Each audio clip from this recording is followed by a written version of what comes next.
તો નમસ્કાર મિત્રો, જય શ્રી રામ, બાપા સીતારામ। આજે અમે જઈ રહ્યા છીએ માકડા હનુમાનજી દાદાના સાનિધ્યમાં।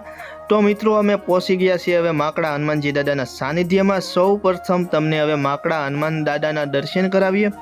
તમે દર્શન કરી શકો છો। ઉપર સરસ મજાનું શ્રી રામ લખેલું છે અને આ તોરણની ઉપર જય માકડા દાદા લખેલું છે। અને મિત્રો હવે તમને આગળ વધશું અને તમને હવે મિત્રો કાળભૈરવ દાદાના દર્શન કરાવવાના છે। તો હવે કાળભૈરવ દાદાનું જે મંદિર છે ત્યાં અમે જઈ રહ્યા છીએ અને હવે તમને કાળભૈરવ દાદાના દર્શન કરાવીએ। તો મિત્રો તમે પણ કાળભૈરવ દાદાના દર્શન કરી શકો છો। જય કાળભૈરવ દાદા।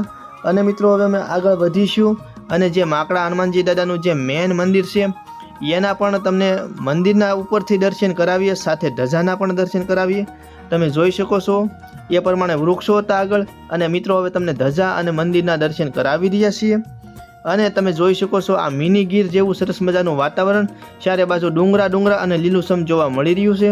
અને મિત્રો હવે તમને બજરંગદાસ બાપા, શાંતિરામ બાપુ અને અન્ય ભગવાન છે, રામચંદ્ર ભગવાન, રાધા કૃષ્ણ ભગવાનને બધાના દર્શન કરાવ્યા અને આ ભગત બેઠા છે। અને તમે જોઈ શકો છો આ સરસ મજાનું પાણીનું પરબ છે, આ સરસ મજાનો પાણીનો ટાંકો છે, એમાં પણ શુદ્ધ પાણી પીવાનું હોય છે મિત્રો। અને બધા યાત્રિકો પાણી પીતા હોય છે। વૃક્ષો પણ લીલાછમ ચોમાસાને લીધે જોવા મળી રહ્યા છે। અને મિત્રો હવે તમને ભાણીના કાલાવેલા શબ્દો સંભળાવી।